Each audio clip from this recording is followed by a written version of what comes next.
Vamos a dar inicio a esta intervención. En primer lugar, permítanme agradecerles a ustedes, agradecer igualmente a la ESPOL por la invitación, a la doctora Mendoza y particularmente a ustedes, alumnos que de alguna manera con inquietudes propias de su profesión o de su inclinación desean conocer detalles respecto a un tema que es sumamente importante. Tema que es importante no solamente porque el agua es importante para todos, sino porque el agua, la gestión de agua y el tratamiento de agua en la ciudad de Guayaquil es un tema verdaderamente interesante y respecto del cual muchas personas, muchos profesionales, muchas instituciones inclusive, tienen opiniones muchas veces poco profundas en relación con el tema de agua.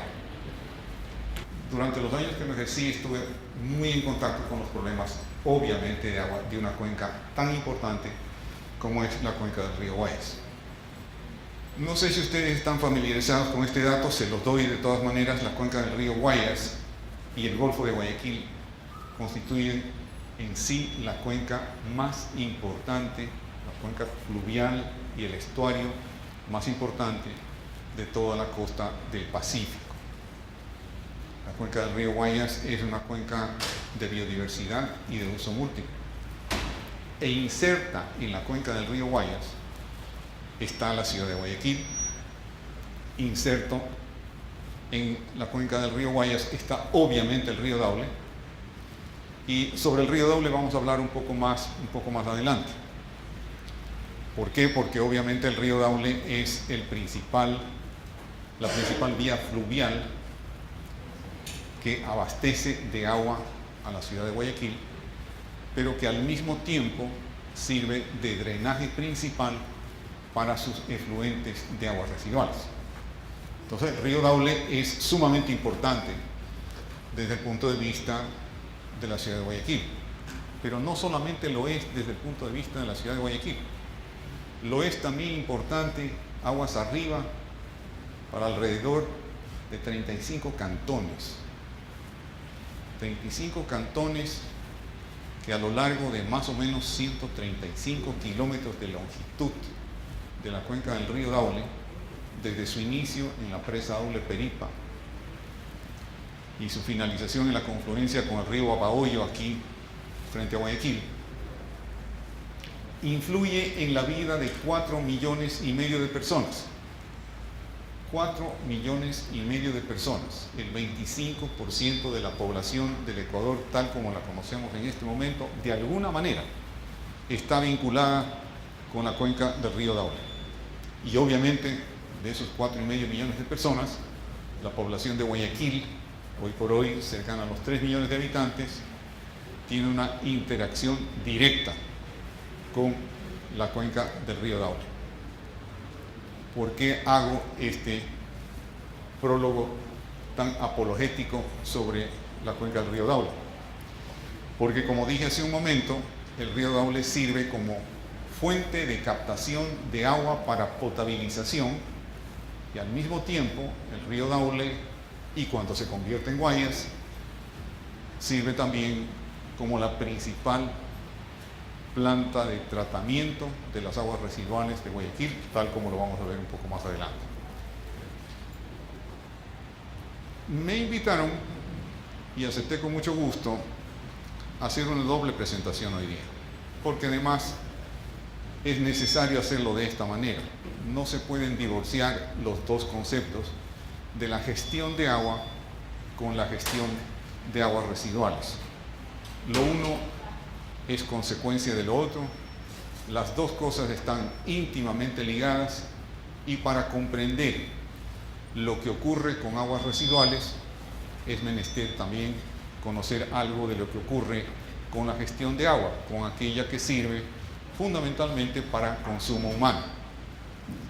Para esta primera parte, que considero que es por donde debemos comenzar, que es la gestión de agua, es decir, el proceso de potabilización, me he permitido traer, para que ustedes lo miren, un video que lo desarrollamos en Interagua últimamente. Es un video de muy última data, Es un video un poco didáctico, llamémoslo así, un video en el cual de la manera más objetiva, pero al mismo tiempo de la manera más veraz y técnica, se transmite a todas las personas que lo miran el proceso de potabilización de agua en Guayaquil. No les llame a ustedes la atención que quien haga la presentación del video como personaje principal sea nada más y nada menos que un personaje que todos conocemos y que lo hemos visto en un contexto completamente distinto del de una explicación técnica sobre agua. Se trata del señor Richard Barker. Ahí lo seleccionamos porque necesitábamos que en este video hubiera una conjunción de dos factores. Primero, alguien que sea representativo de la comunidad, como en efecto lo es, y segundo, que tuviera las dotes histriónicas suficientes como para animar este video. Les pido que pasen por alto los aspectos un poco teatrales del señor Barker y aprecien más bien el fondo técnico que tiene su presentación, que sirve muy bien como marco introductorio para el tema que vamos a desarrollar, que es la gestión de agua y de aguas residuales en Guayaquil.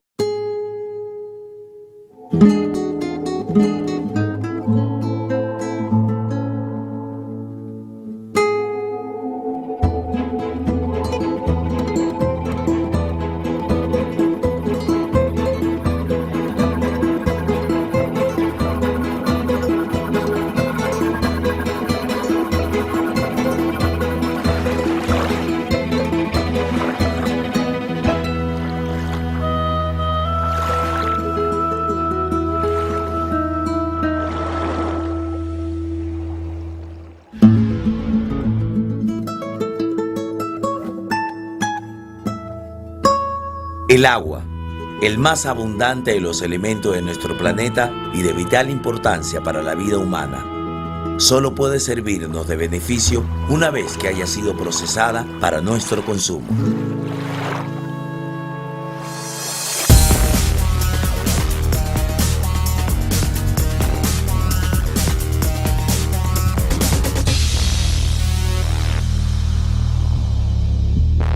Hola amigos, soy Richard Barker y estoy aquí para llevarlos por un fascinante recorrido en la planta de procesamiento Interagua, un lugar donde se potabiliza todo el agua que llega a nuestros hogares. Por favor, acompáñenme.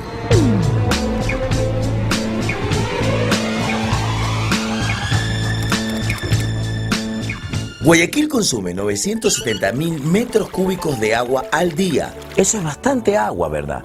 Recordemos que un metro cúbico es igual a 2.000 botellas de agua de la que usted y yo compramos en la calle. Si una piscina olímpica tiene 50 metros de largo por 25 metros de ancho y un promedio de profundidad de 2.5, se necesitan 390 piscinas olímpicas para almacenar el agua que se procesa diariamente para la ciudad de Guayaquil. Pero ahora comencemos nuestro recorrido a las orillas del hermoso río Daule, que es donde se origina este proceso. Interagua cuenta con 4 estaciones de bombeo. La capacidad total instalada de estos grupos de bombeo es alrededor de 1.950.000 metros cúbicos por día, lo que garantiza una provisión asegurada de líquido vital para nuestra hermosa ciudad. El proceso de purificación del agua para la ciudad de Guayaquil se inicia aquí, en la estación de bombeo y planta de potabilización del agua, La Toma, captando así las aguas del río Daule. El agua pasa a través de estas rejillas metálicas llamadas cribas para evitar que se filtren elementos grandes como troncos, lechuguines, palos de balsa, etc. De ahí se conducen las aguas por medio de canales estructurales al sistema de cribados, cuya finalidad es que puedan ser divididos materiales más pequeños que no hayan podido ser retenidos en el proceso anterior. El agua cruda captada es transportada por medio de líneas de impulsión de 1.5 y 1.2 metros y dos líneas de 1.8 metros que se dirigen hacia las plantas de tratamiento ubicadas a una altura de 100 metros sobre el nivel del mar y así obtener por gravedad una mejor presión en la distribución.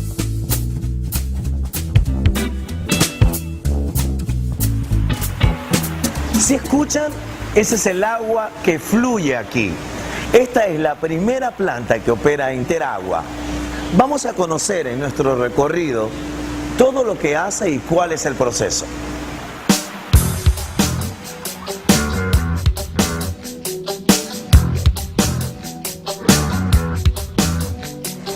La piscina que se encuentra del lado de allá es donde llega el agua que sale desde el río Daule y después pasa a estas piscinas para que empiece la potabilización. ¿Qué significa potabilización? La purificación del agua para que pueda llegar a sus hogares.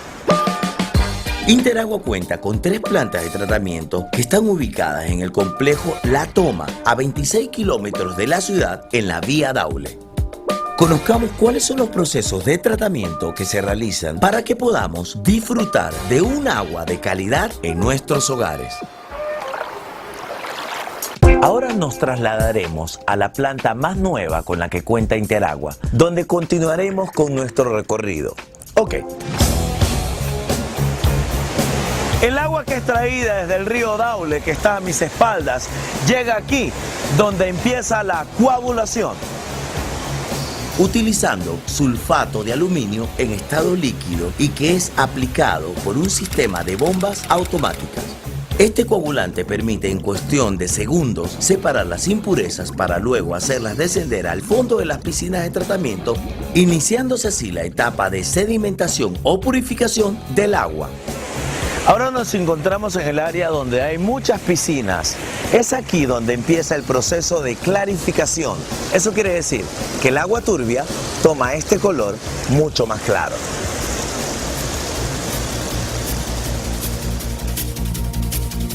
El siguiente paso a seguir es la filtración. ¿Qué es la filtración? Yo también me lo pregunto. Es hacer pasar el agua a través de un manto de arena y grava para la separación de las partículas y los microorganismos que no han quedado retenidos en el proceso de sedimentación. El agua luego es transportada a la cisterna central. El proceso de desinfección o preoxidación busca mejorar la coagulación, reducir gustos, olores, reducir la cantidad de algas y las cargas bacterianas en los filtros, además de mantener un residual de cloro en las instalaciones. Ok, nos encontramos en el área de cloración, donde se utilizan 2 millones de kilos de cloro al año. Eso quiere decir como 2.000 de esos cilindros que vemos allí. La etapa post-desinfección tiene como objetivo mantener la inocuidad del agua en el proceso de distribución y garantizar su protección contra la presencia de contaminantes en la red. El proceso final de la purificación es la alcalinización o estabilización, que consiste en la corrección del valor del pH del agua tratada para que se enmarque dentro de los requisitos de las normas establecidas mundialmente. El agua que se distribuye en la ciudad de Guayaquil es apta para el consumo humano y cumple con una serie de parámetros de calidad nacional e internacional que se los resume así. El proceso de potabilización ha sido acreditado bajo la norma ISO 9001-2000. Interagua cuenta con un laboratorio de control de calidad que verifica tanto el agua en el proceso de potabilización como la calidad del agua suministrada por la red. Este cumple con la norma ISO 17025. La calidad de nuestra agua potable es verificada continuamente por auditores externos, por las autoridades de salud competentes y por ECAPAD, a través de contramuestreo de los laboratorios de la ESPOL y la Universidad Católica de Guayaquil para garantizar la idoneidad de los resultados de nuestra prueba de calidad. Diariamente se monitorean todos los parámetros con los que hay que cumplir en los laboratorios antes mencionados, realizando alrededor de 10.000 análisis físicos, químicos, microbiológicos mensuales de calidad. Esto se da tanto en la planta como en las redes de distribución, mediante muestreos aleatorios que abarcan toda la ciudad.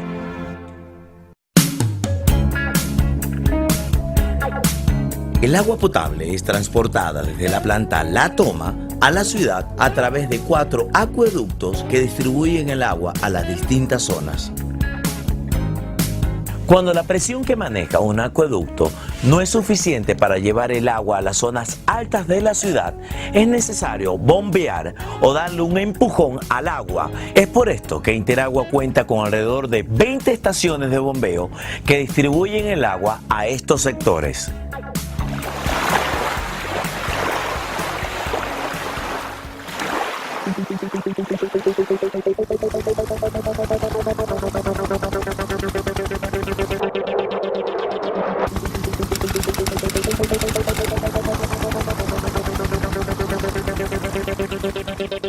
En total, Interagua cuenta con una red de 4.225.587,54 metros lineales de tuberías que transportan el agua potable desde la planta La Toma hasta los hogares de Guayaquil.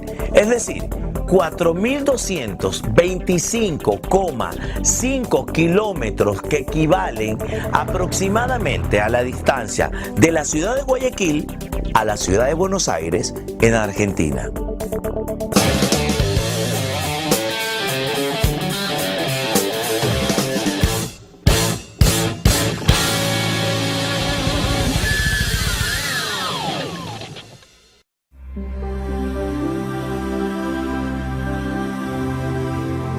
El agua potable que llega a los hogares de Guayaquil es el resultado de un fascinante proceso de transformación.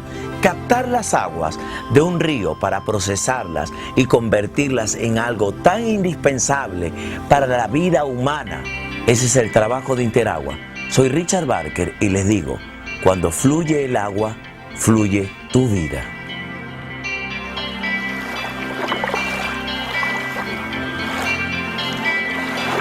El propósito de este encuentro con ustedes es de que sea un poco interactivo, de tal manera que abramos en este momento, si ustedes lo consideran conveniente, un periodo de preguntas, consultas, comentarios, inquietudes respecto del tema de agua tratada. Aquí estamos hablando de agua tratada para consumo humano. Como ustedes vieron, el video es sumamente explícito, de alguna manera resume en estos minutos todo un proceso que permite efectivamente poner en condiciones de absoluta potabilidad y de condiciones aptas para el consumo humano agua en todos los hogares de Guayaquil. ¿Alguien tiene alguna pregunta que hacer? A ver, digamos lo siguiente. Hoy por hoy todos están autorizados a hacer la pregunta más capciosa que se les ocurra, la pregunta que haya estado latiendo posiblemente en su curiosidad desde hace mucho tiempo y que este es el momento de absolverlo. Si no lo puedo hacer, voy a ser muy honesto y le voy a decir, ese dato no lo tengo, eso no lo sé, pero si estoy en capacidad de aclarar cualquier duda que ustedes tengan, este es el momento de preguntar sobre agua potable. Más adelante podremos hablar sobre aguas residuales, que es el resultado de utilizar esta agua potable que vimos aquí para consumo humano, para ejercer tareas domésticas, para la administración de hospitales, para higiene, etcétera, etcétera, y que produce unos efluentes que igualmente tienen que ser tratados. Entonces vámonos con agua potable. La primera pregunta que seguramente cualquiera de ustedes la tiene y no la quiere hacer es, ¿por qué? A ver. ¿El agua que llega a nuestras casas por la construcción de la potable es realmente consumible sin necesidad de hervirla o Así es. Esa era justamente la pregunta que pensé que estaba en la mente de ustedes y que nadie le quería hacer. ¿Es el agua potable que va por tubería es absolutamente potable y apta para el consumo humano? Y la respuesta es enfáticamente sí. Pero es necesario hacer una aclaración de fondo.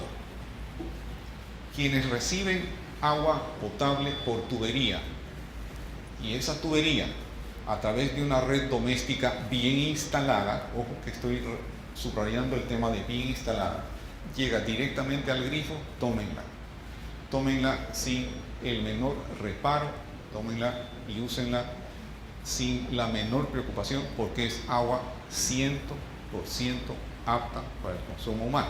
Es decir, cumple con absolutamente todas las normas técnicas, y de hecho no solamente que las cumplen, sino que su cumplimiento implica una protección a la salud de los habitantes. ¿Por qué subrayo aquello de que una red doméstica correctamente instalada? Porque si la red doméstica, o sea, aquella que va desde el medidor de agua a los grifos, no está correctamente instalada, se pueden producir, ahí sí, contaminaciones en la red doméstica al agua.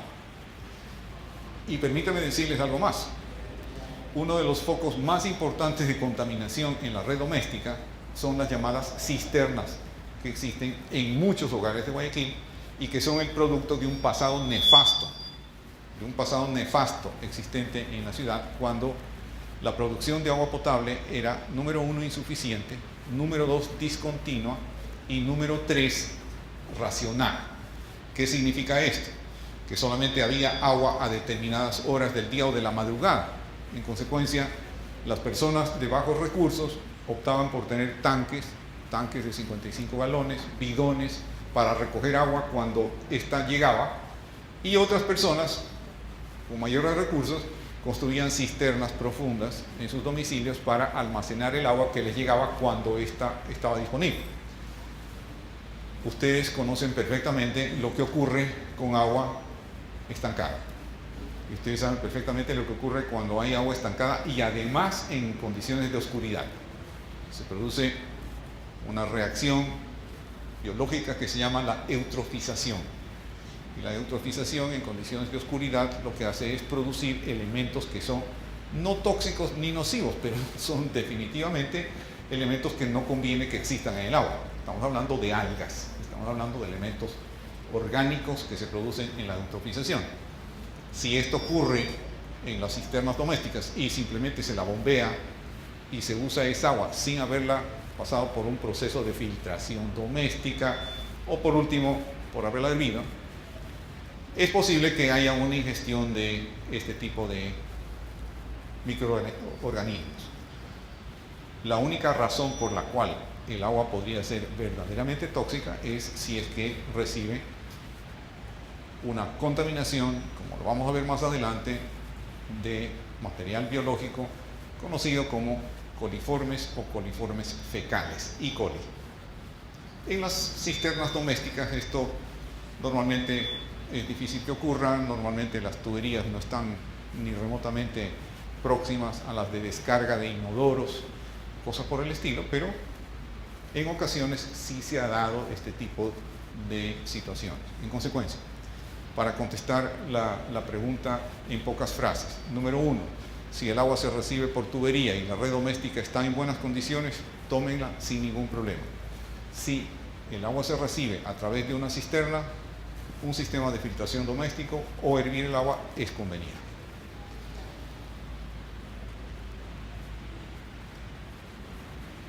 ¿Algo más? ¿Estuvo claro? Richard Barker, doctora. Economista, tenga la gentileza. La exploración del agua sigue siendo para ustedes un tratamiento todavía a largo plazo. Escuché problemas que se podrían generar cuando el cloro se materia orgánica en la formación de cloramines. Entonces mi pregunta es, ¿sigue previsto por parte de la empresa de ustedes seguir con el tratamiento del cloro a largo plazo? Sí. Indiscutiblemente que la tecnología ha evolucionado a tal punto que hoy por hoy, en condiciones mucho más favorables que las que presenta el agua cruda, digamos el agua del río Daule, para Guayaquil, se han utilizado distintos reactivos que teniendo una base de cloro no necesariamente son cloro en estado puro como el que se utiliza aquí. Pero no hay que olvidar que nosotros como Guayaquil vivimos en una zona de alta vulnerabilidad. La ciudad es de altísima vulnerabilidad. ¿Por qué? Porque es una ciudad tropical, porque está ubicada en una zona muy baja, porque además el subsuelo es inestable, el nivel freático, o sea, el nivel de agua cercana a la superficie es muy alto y en consecuencia las posibilidades de que el agua, sobre todo el agua cruda, contenga altas concentraciones de coliformes, sí obliga a hacer una cloración que no solamente ocurre en la planta La Toma. En la planta La Toma, como vimos en el video, sí hay cloración, sí hay desinfección del agua. Es más, el agua que se inyecta a los 4 acueductos sale en condiciones técnicas de cloración adecuada, es decir, en el rango de 0.3 a 0.7 y menos de 0.3 miligramos de cloro por litro. Pero en el camino y en los reservorios hemos diseñado estaciones de recloración. Los sistemas de agua potable están conectados por un sistema, lo veremos más adelante, un sistema SCADA. Están conectados en línea con un banco de computadores en la sede de Interagua y Interagua recibe un reporte en línea de la calidad del agua en cada uno de esos reservorios. Cuando por efectos de temperatura, humedad ambiente o en los casos en que hemos tenido aguaceros torrenciales, existe la posibilidad de que el agua en los reservorios, con excepción del de Trinitaria que ustedes vieron que es un tanque cerrado, los demás reservorios son reservorios a cielo abierto. En consecuencia, es necesario, de acuerdo con la lectura que nos dan estos equipos en el sistema SCADA, hacer una recloración. Entonces, la respuesta es sí. Y no solamente que sí seguimos con el sistema de cloración, sino que se ha implementado un mecanismo de recloración para mantener los niveles de desinfección del agua en la red. La presentación sobre aguas residuales la vamos a hacer en 2 partes. Vamos a hacer una parte que es técnica, que está referida a un estudio que acabamos de realizar. Digo acabamos porque Interagua contrató a un consorcio formado por una empresa consultora internacional que se llama Hansen & Sawyer y una consultora ecuatoriana denominada Consul Ambiente para hacer el estudio de ingeniería básica, el diseño de ingeniería básica para la eventual construcción dentro de los siguientes 3 años de 2 plantas de tratamiento de aguas residuales muy grandes, denominadas plantas regionales de tratamiento de aguas residuales, que en principio van a estar ubicadas una al sur de la ciudad, en la zona que se conoce como las esclusas, al sur del Guasmo, al sur de la avenida 25 de Julio, y otra ubicada en un sector que se llama Los Merinos, pero que en realidad corresponde a donde hoy están ubicadas las lagunas de oxidación denominadas Guayacanes y Samanes, ya la vamos a ver. Estos son 2 proyectos muy grandes. El presupuesto referencial antes del estudio de ingeniería básica es de $160 millones y el propósito principal de estas plantas es el de canalizar hacia ellas todo el sistema de alcantarillado de la zona norte de Guayaquil hacia el proyecto de Los Merinos y todo lo que es sur y suroeste de Guayaquil hacia la planta en las esclusas. Para poder llegar a esa determinación de ingeniería básica había necesidad de hacer un estudio y caracterización de las aguas del río Daule, porque el río Daule va a ser el cuerpo receptor de los efluentes de las 2 plantas. Río Daule como Daule en Los Merinos y luego el río Daule convertido en río Guayas en la planta de las esclusas. Entonces, lo que ustedes van a ver a continuación son fragmentos, los fragmentos pertinentes de este estudio de ingeniería básica que partió de una caracterización de las aguas del río Daule. Y a medida que vamos mirando estas láminas, ustedes van a ir también adquiriendo la información necesaria como para irla vinculando con las necesidades de tratamiento de aguas residuales de la ciudad de Guayaquil. Antes de comenzar la predicción, déjenme decirles algo más que es importante. En el tema de aguas residuales, siempre sale a colación el aspecto relacionado con contaminación. Y al mismo tiempo que por el lado de agua potable existen una serie de leyendas urbanas con relación a la calidad del agua, a la generación de enfermedades, a que es agua buena, agua mala, etc. Lo mismo ocurre con la cuenca del río Daule. Muchas entidades y muchas personas de muy buena voluntad y con la mejor disposición de hacer el mejor diagnóstico posible, sacar las mejores conclusiones posibles, las recomendaciones más técnicas posibles para el tema de una eventual contaminación del río Daule.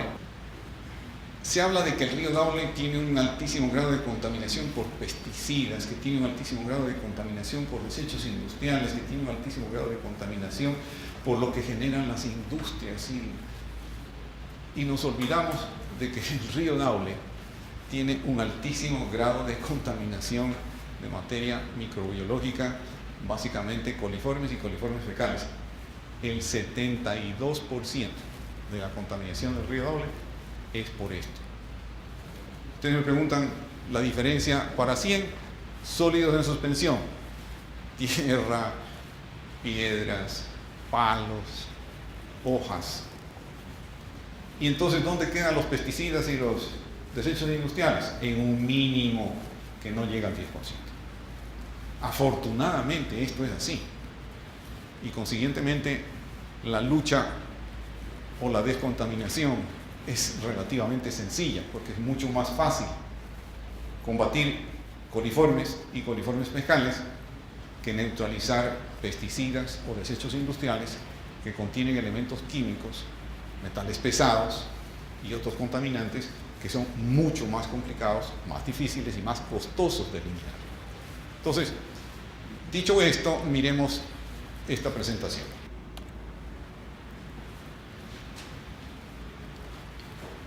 Miremos cuáles son los usos previstos del agua en el Ecuador. Existe legislación sobre esto. No sé si alguno de ustedes o todos ya conocen que en efecto en el país existe una legislación abundante y rigurosa sobre el tema ambiental. Y obviamente dentro del tema ambiental el manejo de agua es uno de sus componentes más importantes. Esa legislación está codificada y unificada en lo que se llama las TULAS o TULSMAS, que son el texto unificado de legislación sobre el medio ambiente que la maneja el Ministerio de Ambiente, las TULSMAS. La norma clasifica al agua en aguas destinadas al consumo humano, la preservación de la flora, aguas de uso agrícola, pecuario, recreativo, estético para transporte y aguas de uso industrial. Estos son los usos del agua que prevé la legislación. Resumiendo, estos son los usos autorizados y aprobados para el agua en el Ecuador. Consumo humano y uso doméstico, obviamente en primer lugar. Preservación de flora y fauna, no se diga. Agrícola, pecuario, recreativo, industrial, transporte y estético. Estético quiere decir riego de jardines, paisajismo, etc.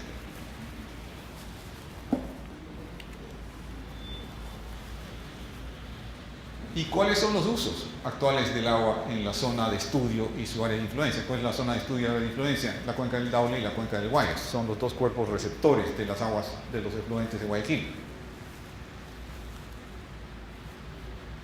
Asimilación de desechos sólidos y líquidos. Miren, para eso es el uso del agua. Navegación y transporte fluvial, paisaje y turismo, preservación de la vida acuática y silvestre y recreación con contacto secundario. Contacto secundario significa navegación en bote, esa es la manera como la legislación la define. Termoelectricidad e industrial. Estipulado significa que están constantes en las turmas, no estipulados son simplemente descubrimientos hechos en el proceso. Fotografías que de alguna manera grafican lo que decía la lámina anterior. transporte fluvial, termogeneración, asimilación de desechos, recreación, preservación de la vida acuática, turismo y paisaje. Evidencias fotográficas de que aquello que el estudio determinó realmente ocurre en la vida real. El objetivo del estudio era determinar cuáles deben ser los usos previstos a preservar en el estudio. Es el tipo de tratamiento adecuado para los efluentes de Guayaquil. Había que establecer unas prioridades en cuanto al uso a preservar. Y los usos previstos eran navegación y transporte, paisaje y turismo, preservación de la vida acuática y silvestre y recreación con contacto secundario. Los usos no permitidos serían eliminados, etc. Los indicadores patogénicos, que son los coliformes totales y los fecales. El uso más restrictivo que actualmente se le da a las aguas de los ríos en el estudio, dentro de los tramos del área de influencia, es el uso para la preservación de la vida acuática y silvestre. Ojo, preservación de la vida acuática y silvestre. Entendiéndose este uso como aquel previsto para actividades destinadas a mantener la vida natural de los ecosistemas asociados sin causar alteraciones en ellos, o para actividades que permitan la reproducción, supervivencia, crecimiento, extracción, etcétera, etcétera, tal como en los casos de pesca y acuicultura, con un valor máximo permisible de 200 NMP por 100 mililitros para el agua cálida dulce, y en cuanto al uso recreativo, máximo permisible de 1000 NMP. ¿Qué es NMP? No es ninguna sigla complicada, significa número más probable. Número más probable. Como veremos más adelante, este número más probable adquiere una importancia tremenda al momento de determinar el grado de contaminación, por un lado, y asimismo los resultados del tratamiento, por otro. Vamos adelante. Entonces, hacemos un análisis de la calidad de agua, de los cuerpos receptores. ¿Cuáles son los cuerpos receptores? Recordemos, el río Daule y el río Guayas. Adelante. Miren ustedes que para hacer estos fueron los 4 lugares en donde se hizo el análisis de la calidad de agua. Y entonces, si ustedes miran en la temperatura reflujo en condición seca, ¿no es cierto?, los grados de temperatura del agua se mantienen por encima de los 25 y menos de 30 grados, tomando como punto cero la planta La Toma. La planta La Toma, que está ubicada en el kilómetro 32 de la vía Guayaquil-Daule. Y haciendo un recorrido cada 5 kilómetros hasta un total de 60 kilómetros, se midió la temperatura y luego el oxígeno disuelto en el reflujo de condición seca. ¿Qué es importante en el tema de agua? Oxígeno. El grado de oxigenación que tiene el agua es uno de los factores más importantes para determinar la calidad del agua. El oxígeno disuelto, y el oxígeno disuelto a su vez se descompone en 2 indicadores que se llaman la demanda bioquímica de oxígeno y la demanda pura química de oxígeno, DBO y el DQO, que son 2 indicadores de la calidad de agua. Vamos a ver cómo esos indicadores se comportan. En el caso de la demanda de oxígeno, miren ustedes en el punto C, el oxígeno disuelto está en condiciones de 6 a 7 miligramos por litro en el punto 0, y luego a medida que pasa por la ciudad de Guayaquil, los efluentes de la ciudad degradan la condición de oxígeno disuelto y hacen que el agua pierda esa calidad. Sin embargo, ¿qué es lo que pasa después de Guayaquil? Vuelven a recuperarse los valores de oxígeno disuelto hacia arriba. ¿Qué nos está indicando esto? Nos está indicando que de alguna manera, simplemente por el flujo y el reflujo de la marea en el río Guayas y en el río Daule, sin intervención humana de ninguna clase, simplemente por acción propia de la naturaleza, se comienzan a recuperar indicadores en el agua de los 2 cuerpos receptores. Vamos a ver. Lo dicho, la demanda biológica de oxígeno en el punto 0, como ustedes ven, está más o menos en 1. Cuando el agua pasa por Guayaquil, la demanda sube porque el agua se degrada, y en consecuencia ustedes ven que en los 4 puntos, siempre los mismos 4 puntos de medición, la demanda, el DBO crece porque hay contaminación y luego vuelve a bajar a medida que el río Guayas se acerca al mar.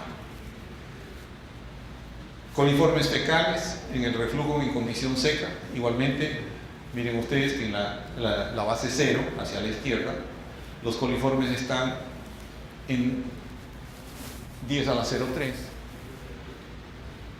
NMP, número más probable por 100 mililitros. Al pasar por Guayaquil, la cuenta de coliformes fecales se eleva casi exponencialmente al doble, y luego, una vez concluido su paso por Guayaquil, vuelven a bajar. Sigamos adelante. Coliformes fecales tomados en diferentes años, que simplemente lo que hacen es confirmar la teoría de que el río Daule antes y el río Guayas después tienen un alto nivel de autodepuración, sumamente importante.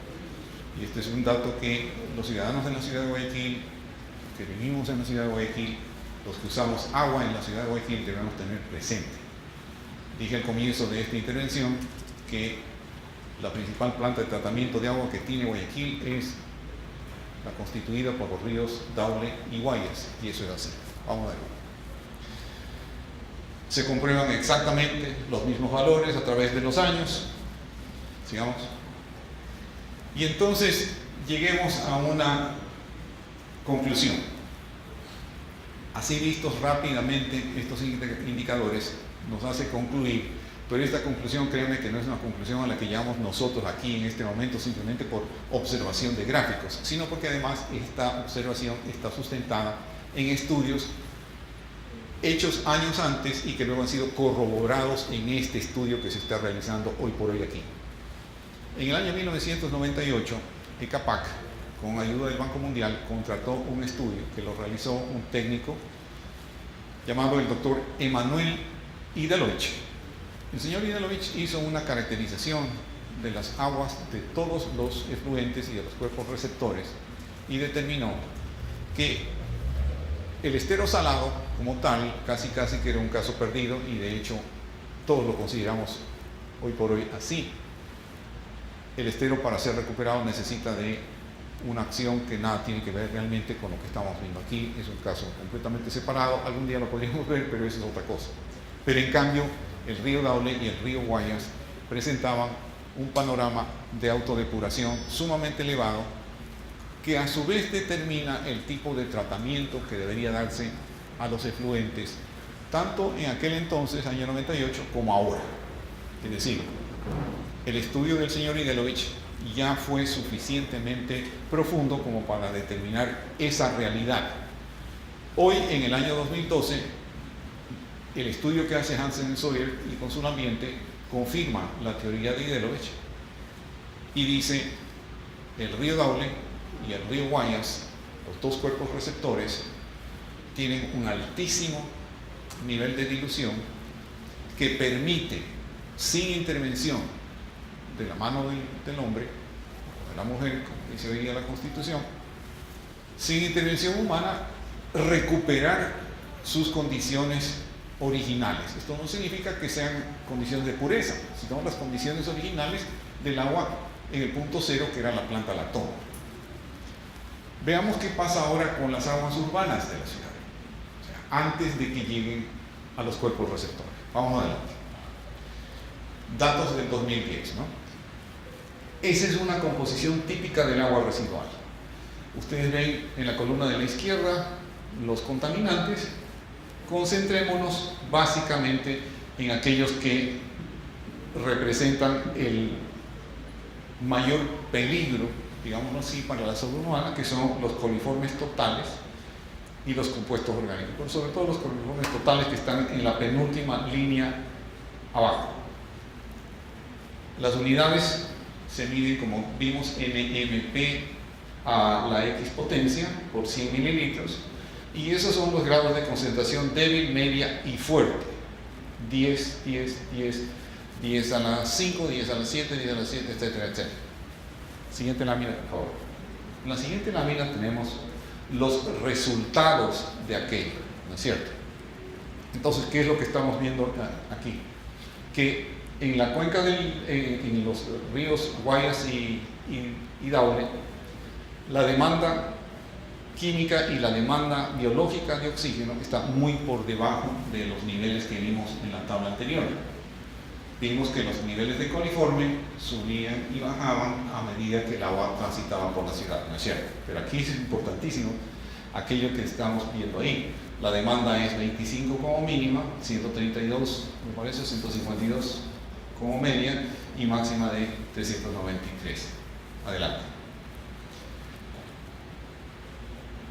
Concentraciones de las aguas residuales urbanas de Guayaquil. Concentraciones de qué estamos básicamente hablando. Estamos hablando de concentraciones en las aguas residuales urbanas, demanda biológica de oxígeno, la DBO. Y las tres columnas lo que están indicando es que de 0 a 10 hay un 49.4%, de 110 a 220, 40.4%, y de 220 en adelante solo el 10,1% de las aguas residuales llegan a esa demanda biológica de oxígeno. Vamos adelante. Este cuadro representa un análisis de la calidad de las aguas de las descargas y de los cuerpos receptores. O sea, aquí ya estamos en el punto en donde se descarga agua a los cuerpos receptores.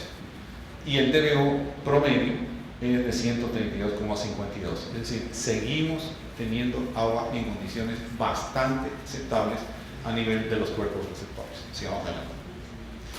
Entonces, basados en los análisis realizados, se recomienda, dice, proponer los siguientes usos. A corto plazo, navegación y transporte, paisaje y turismo, preservación de la vida acuática, recreación, y a mediano plazo la recreación con contacto primario, es decir, que los habitantes de la ciudad puedan bañarse en el agua sin mayores problemas. Adelante. Adelante. Entonces, ¿qué tenemos como conclusiones de lo que hemos visto hoy día? Que las aguas del río Daule, aguas arriba del área de estudio, o sea, aguas arriba de la ciudad de Guayaquil, presentan valores de coliformes fecales que no permiten su uso sin tratamiento para abastecimiento de agua potable. Sí para el riego de suelos y como fuente de aguas de ganado vacuno o porcino. Los resultados del estudio de calidad del agua de los cuerpos receptores permiten determinar claramente su elevada capacidad de asimilación. Esto es observable a través de la base de datos históricos donde se aprecia aguas arriba, la contaminación base y luego la influencia de la ciudad de Guayaquil y posteriormente la recuperación del cuerpo receptor a valores similares o menores a la contaminación base. Contaminación base, la planta la toma.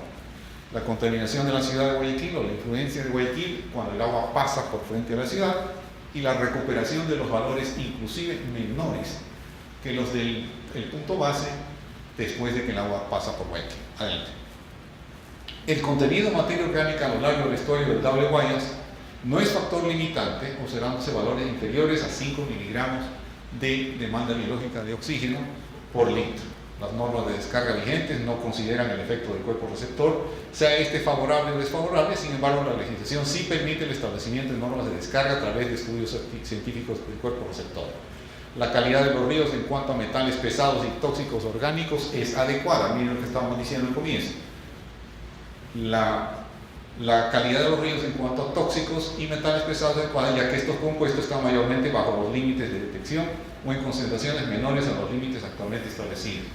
No existe la tal contaminación de los pesticidas, los metales pesados, los desechos industriales. Si existe, los ríos las asimilan perfectamente. Adelante. Por causas naturales, las aguas de los ríos Daule y Guayas en el área de estudio no son aptas y se repiten para abastecimiento sin tratamiento de agua potable, riego, etcétera, etcétera. Y luego dice la contaminación en los ríos y las múltiples descargas, tanto puntuales como difusas de origen doméstico, industrial y agrícola, no hacen factible a corto plazo el uso recreacional con contacto primario. Es decir, no te metas a nadar en el río. Este objetivo solo se logrará cuando se eliminen todas las fuentes de contaminación bacteriológicas puntuales y difusas. Esto solo es posible a mediano o largo plazo con un manejo integral de la cuenca del río Guayas.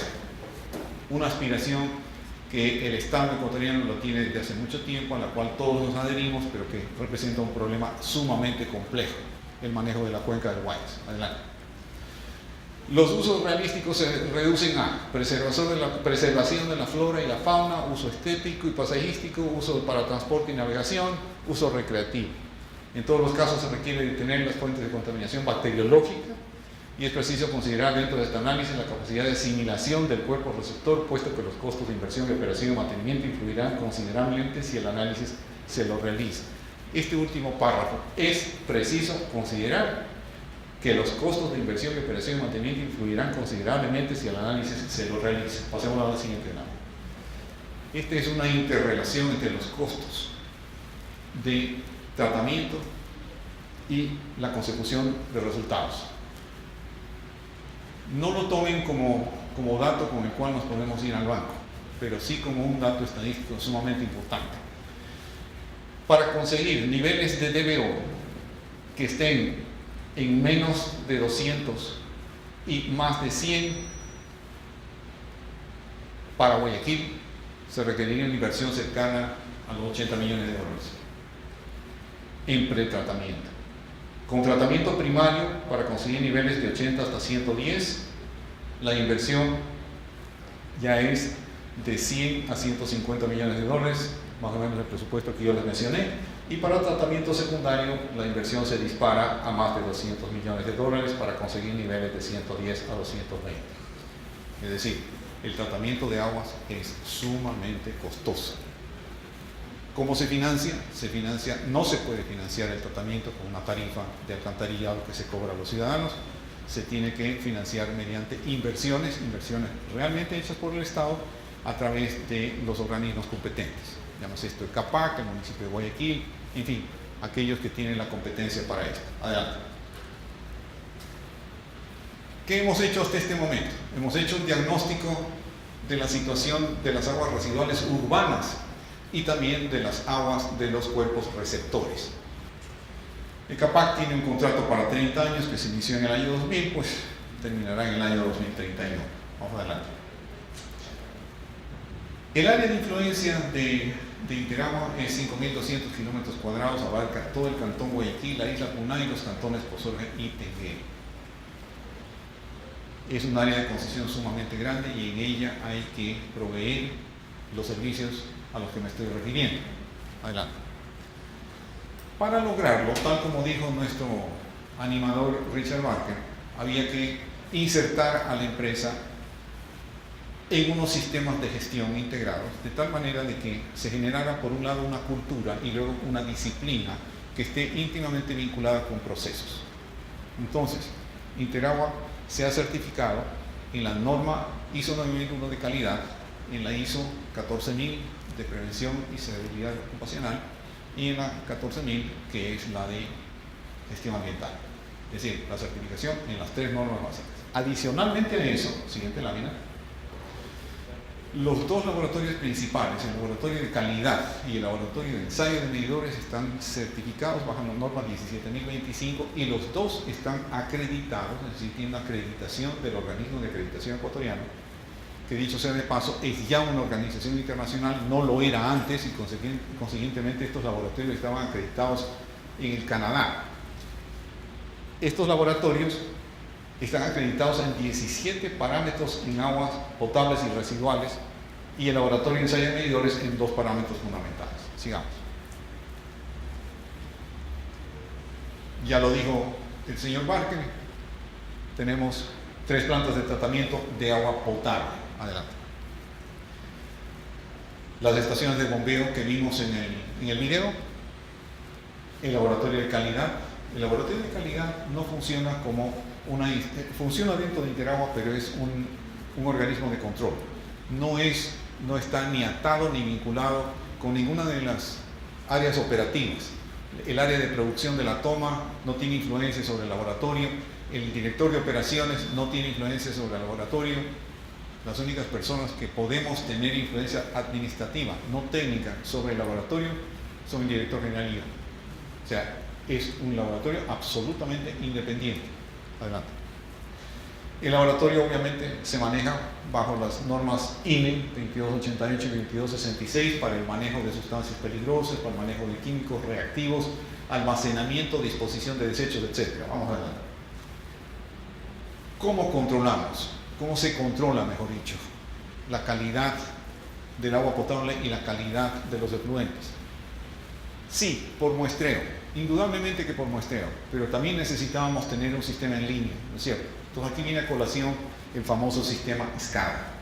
SCADA es un invento europeo que permite, mediante la conexión de líneas de fibra óptica que van adheridas a las redes de agua potable y de alcantarillado, y que a su vez transmiten información valiosísima sobre el estado de la red.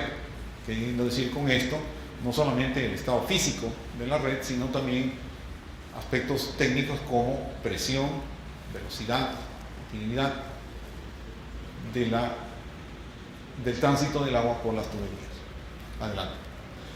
Esta es una típica pantalla de la sala de control en donde gráficamente se ve la condición de los equipos. Adelante. Una pantalla de las estaciones de rebombeo. En el video vimos que existían 20 estaciones de rebombeo de agua potable. Estas son la manera como se las controla. Adelante. Estas son las estaciones de agua servidas, que son en mucho más número, que igualmente están controladas en línea permanentemente. Adelante.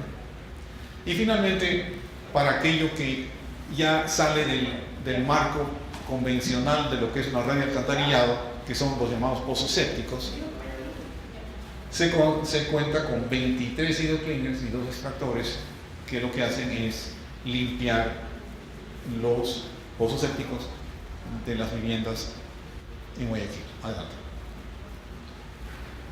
Las lagunas de oxidación. El estudio de Idelovich del año 98 determinó que no era necesario hacer tratamiento secundario, sino solamente tratamiento primario. ¿Qué significa tratamiento primario?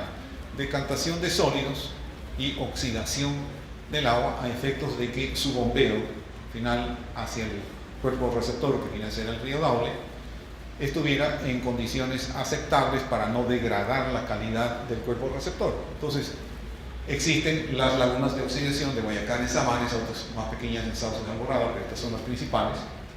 Se hizo una inversión de $5 millones, adelante, y se instalaron aireadores, que en definitiva no son sino estimulantes mecánicos automáticos de la oxidación del agua en las lagunas. ¿Para qué sirve esto? Primero, como tratamiento de la calidad, y segundo, para la disminución de olores, de tal manera que los aireadores tienen esta particularidad.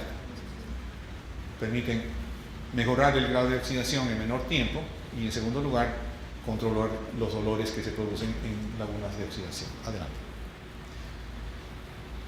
En el Guasmo había un serio problema de disposición de desechos, de disposición de efluentes en el río Guayas. Hubo que diseñar lo que se llama un emisario subfluvial. Este es un tubo gigantesco que tiene 300 metros de largo, 900 milímetros de diámetro, y que transporta una carga de 1 metro cúbico por segundo. Y lo que hace este cuerpo receptor es recibir a través de colectores todas las aguas servidas del Guasmo, y mediante un sistema de bombeo los deposita en el fondo del río Guayas a través de un difusor. De esa manera se dispone de las aguas servidas en el Guasmo a través de este emisario subfluvial que se encuentra instalado y en funcionamiento desde hace ya 2 años. Adelante. Interagua es, no lo digamos así porque suena comercial, y la idea de esta presentación no es la de que suene comercial. Era necesario de alguna manera disponer de un sistema que permita canalizar los efluentes de aguas servidas de la zona urbana ubicada al oeste de Guayaquil. ¿Qué estamos diciendo con esto? Prosperina, Ceibos Norte, en fin. Y también las urbanizaciones comienzan a crecer en la vía La Costa, que es una de las zonas de desarrollo más importantes de la ciudad. El único sitio técnicamente aceptable para poner una planta de tratamiento de aguas de efluentes residuales era, lamentablemente, Puerto Azul, la zona de Puerto Azul. ¿Para descargar dónde? Para descargar justamente en el cuerpo receptor que menos desechos y menos efluentes debería recibir, que es el estero salado, pero que por la ubicación era el único cuerpo receptor. En consecuencia, hubo que tramitar, obtener y recibir aprobada una licencia ambiental expedida por el Ministerio de Ambiente para intervenir en un área protegida. Es sumamente importante subrayar. Toda la cuenca del estero salado que está rodeada por lo que hoy se llama Puerto Azul es zona protegida, es zona ambientalmente protegida. En consecuencia, existe prohibición expresa de cualquier intervención que afecte el esquema ambiental. Sin embargo, las razones técnicas fueron de gran peso. El Ministerio de Ambiente dio una licencia. Licencia que está condicionada ¿a qué? A que el sistema de tratamiento sea ecoamigable. Entonces se hizo una investigación a nivel mundial para encontrar un sistema de tratamiento de aguas residuales que no implicara ni uso de químicos ni tampoco de construcciones que afectaran el entorno ambiental. Y encontramos en la Universidad de MIT, en Estados Unidos, una patente para tratamiento de aguas residuales que se llama pantanos secos artificiales de flujo vertical.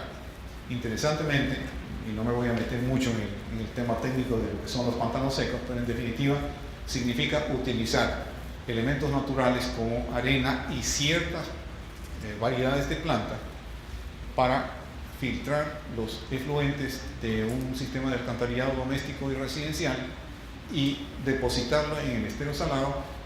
Aquí sí, en mucho mejores condiciones de lo que el agua del estero salado está en cualquier momento. Es decir, casi que es agua pura la que se puede depositar en el estero salado mediante el uso de esta patente por la cual obviamente se paga regalías, ¿no? Estas dos plantas regionales lo que harán es tratar y canalizar hacia los dos cuerpos receptores, en materia del estudio que ya vimos previamente, las aguas tanto del norte de la ciudad de Guayaquil como de la zona sur y suroeste de la ciudad de Guayaquil, que serán liberadas a través de estas plantas que tienen un presupuesto referencial de 160 millones de dólares que deberán estar construidas con suerte hasta el año 2015. De gestión de agua y los temas de gestión de aguas residuales están perfectamente identificados y controlados por el municipio de Guayaquil a través de su contratista, llamémoslo así, Interagua, que es la concesionaria. Número 2, están identificados y solucionados la mayor parte de los problemas. Y número 3, existe un plan a futuro que permita mantener el mismo grado de efectividad tanto en la potabilización del agua como en la gestión de los efluentes que vienen del alcantarillado propio de la ciudad. Bien, con esto terminamos esta presentación. Si alguno de ustedes quiere hacer alguna pregunta, este es el momento.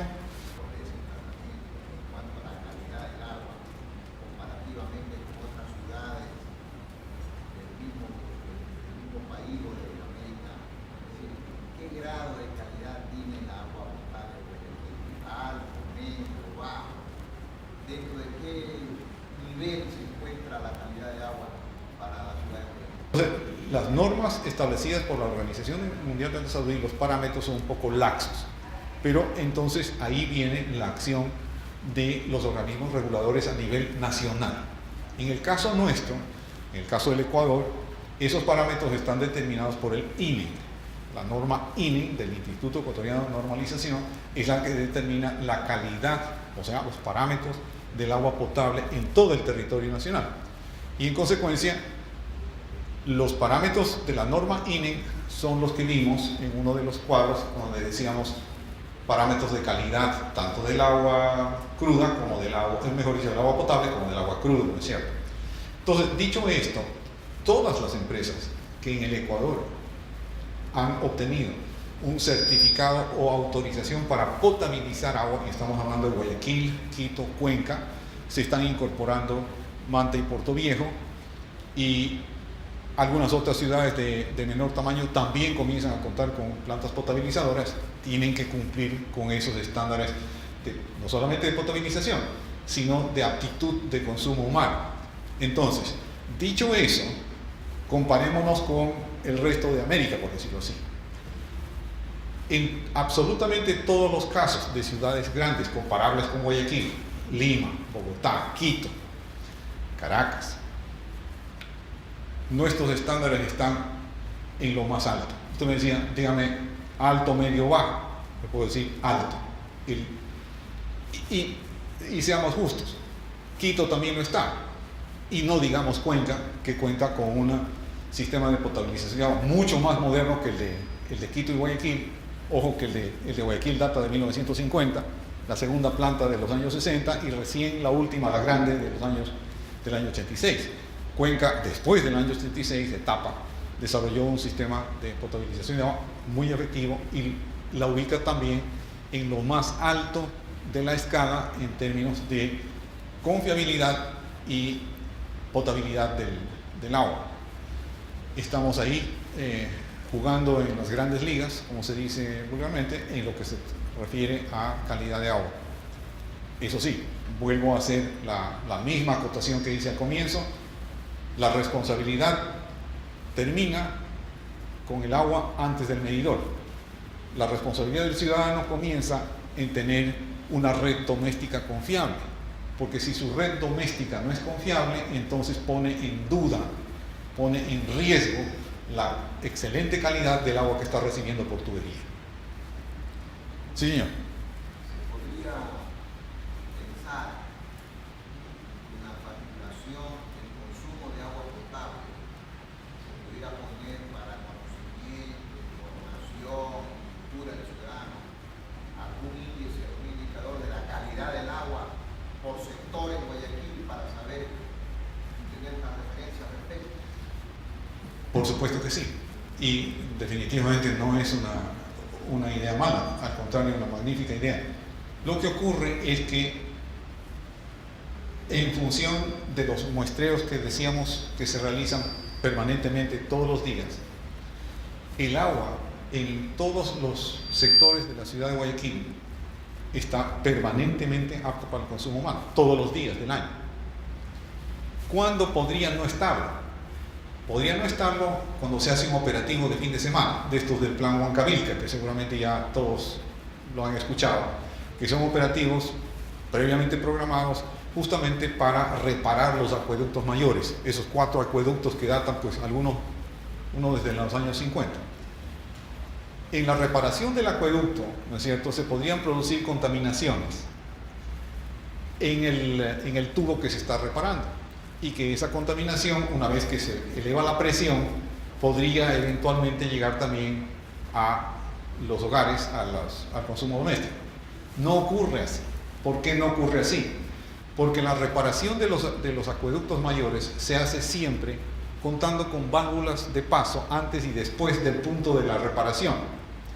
Queriendo decir con esto que las válvulas, tanto de salida como de entrada de agua, se cierran, se drena el ducto que va a ser reparado, se lo vacía de agua, se hace la reparación interna y luego se hace una limpieza y desinfección del ducto reparado, y únicamente después de que se ha comprobado que efectivamente el ducto está limpio y desinfectado, se vuelven a abrir las válvulas tanto de entrada como de salida de agua para volver a dar presión a las zonas.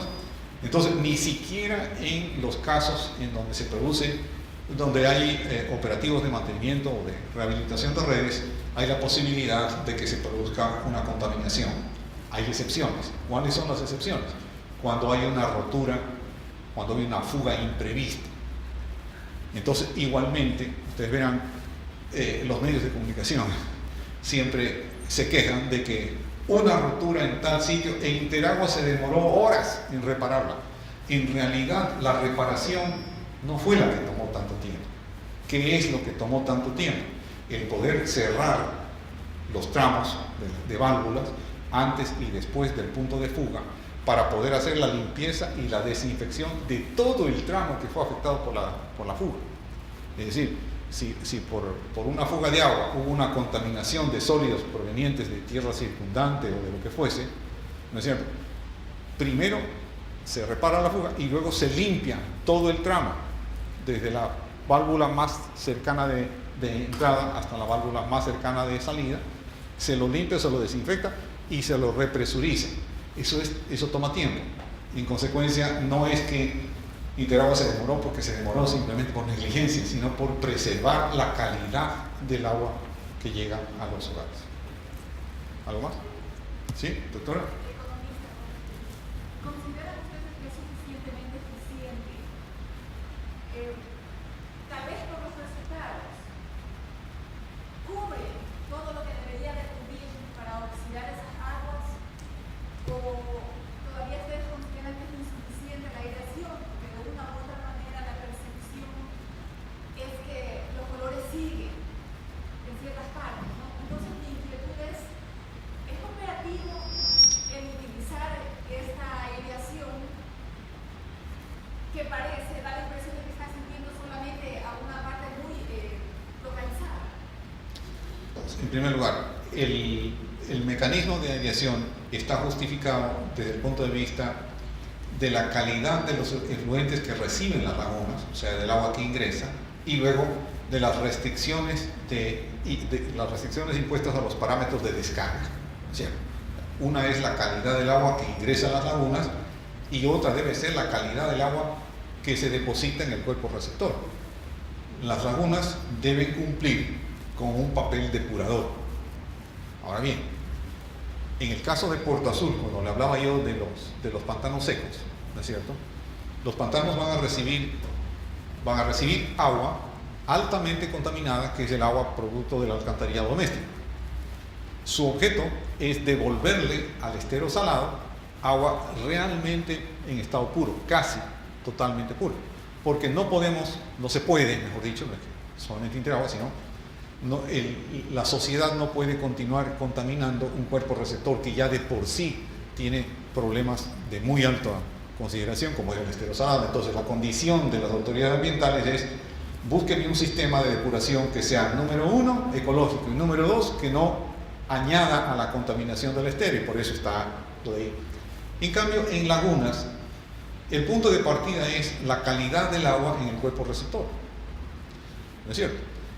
Una vez que se establece cuál es la calidad del agua en el cuerpo receptor, entonces el objetivo del proceso de oxidación debe ser el devolver agua al cuerpo receptor en condiciones iguales o mejores, pero no peores a la de la condición del agua del cuerpo receptor. Entonces, lagunas, ¿qué es lo que hace?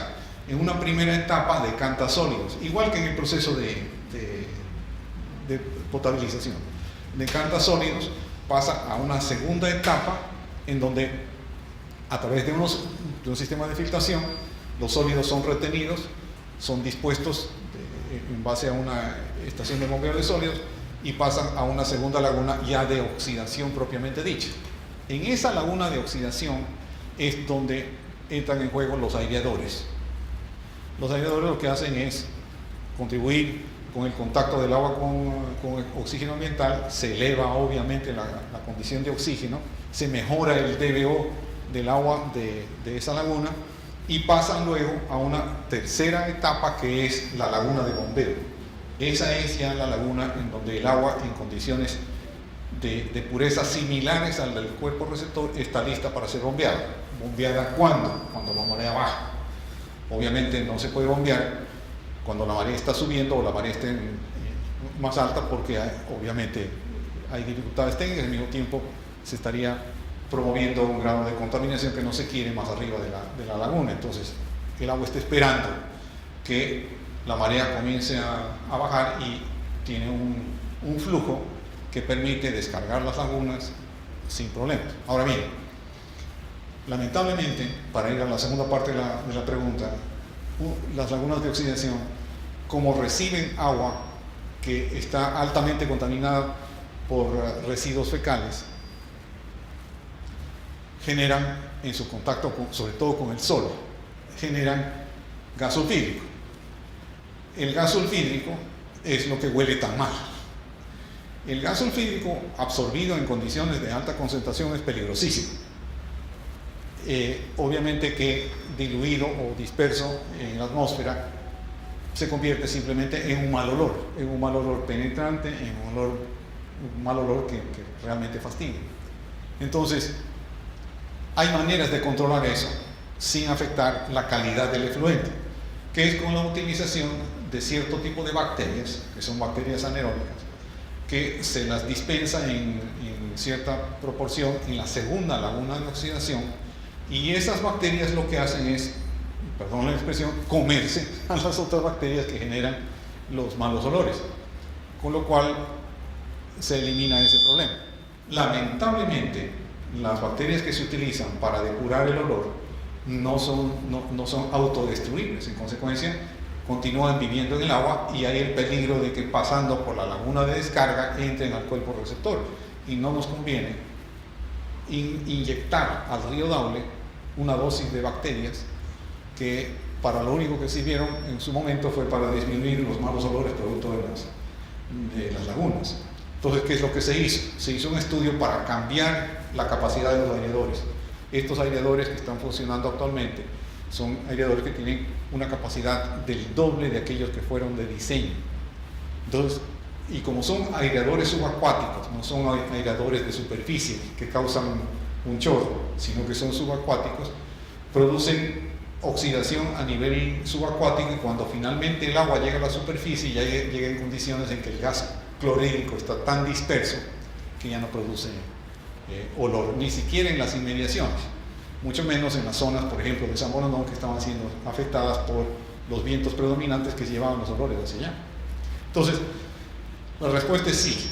El sistema de depuración primario, porque eso es lo que son Guayacanes y Samanes, el estudio de Hansen y Sawyer y el Consuelo Ambiente determina que es el mejor y que no debe cambiarse el mecanismo ni el método de depuración, por lo menos no en el futuro, no en el presente y no en el futuro previsible, porque las condiciones, repito, de asimilación y depuración que tienen tanto el río Daule como el río Guayas son suficientes para que no tenga que invertirse sino solamente en un tema de tratamiento primario. ¿Algo más? Sí. Este tratamiento significa que se coloca un cultivo de bacterias para acabar con el mal olor. ¿Qué es eso luego para tratar estas bacterias que quedan remanentes? Claro, o sea, estas son bacterias que tienen la particularidad de que se alimentan de los coliformes, ¿no es cierto? Pero estas bacterias sobreviven, además están muy bien alimentadas. Si nosotros inyectamos estas mismas bacterias que no son propias del hábitat del agua del río Daule normal, digamos, se corre el riesgo de que estas bacterias se multipliquen en el agua del cuerpo receptor. Claro, cumplan también un papel depurador del agua del río Daule, pero al mismo tiempo son elementos contaminantes que no están previstos en ninguno de los estudios y que constituirían una nueva fuente de contaminación que eventualmente por su propagación podría, esa sí, causarle problemas a la captación de agua cruda en la toma. Entonces, el tema de bacterias se lo hizo a manera muy experimental, con muy pocas dosis, para analizar los resultados. Los resultados fueron buenos, pero se suspendió su utilización en favor de algo que no es un contaminante adicional, como es el tema de aireación. ¿Qué significa esto? Que siempre regresamos al tratamiento primario, y es un tratamiento primario no químicamente asistido. El tratamiento del agua se divide en primario, secundario y terciario.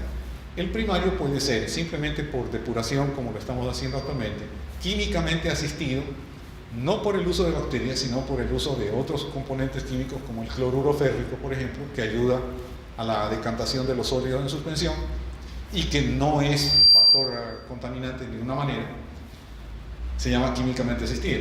Ya el tratamiento secundario implica un pretratamiento a nivel de filtración y a nivel de depuración en las estaciones de bombeo, para que el agua que llega a las lagunas, por ejemplo, en este caso, tenga una mucho mejor calidad y en consecuencia el efluente que se deposita en el cuerpo receptor es de mejor calidad que la del cuerpo receptor.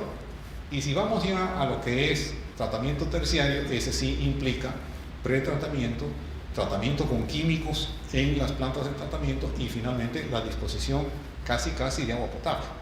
Los costos involucrados en cada una de estas etapas estaban más o menos esquematizados en una de las láminas, Y claro, ahí estamos hablando de unas inversiones gigantescas que se justificarían si es que la ciudad fuera considerablemente más grande de lo que es actualmente. Sus efluentes, obviamente, fueran de mucho mayor volumen y consiguientemente el grado de contaminación del cuerpo receptor hiciera que ya su condición de autoasimilación no sea suficiente. Entonces habría que hacer una inversión para preservar la calidad del cuerpo receptor. Aún así, habría la posibilidad de ver, no sé, a manera de investigación o algo, la generación de olores que realmente sí preocupa, ¿no? La utilización de las bacterias anaeróbicas también es un poco puntual, necesitan tiempo para crecer y no sé cómo está el flujo, ¿no?, del río que hace dispersar la capacidad para que crezcan y se reproduzcan. Entonces, como usted bien lo dijo, parece que no es operativo, por eso mismo también se ha suspendido, ¿no? Sí. Pero sí nos quedaría manera un poquito de inquietud con el tiempo y viendo otra posibilidad para la eliminación de olores, porque sí, desde el punto de vista turístico, inclusive, un poquito como molestoso pasar por ciertos sectores y recibir esos olores. Sí, usted tiene toda la razón. La eliminación de olores se convierte ya no solamente en una técnica aplicable al sistema de depuración, sino que también es una técnica que tiene que aplicarse a los sistemas de colección y bombeo en la ciudad. La ciudad dispone de más o menos unas 100 estaciones de bombeo de aguas servidas, que están ubicadas en toda la zona urbana de Guayaquil. Algunas de esas estaciones de bombeo, una particularmente en el Guasmo, que recibe un caudal muy grande, tiene olores propios, tiene una dispersión de malos olores tremendo.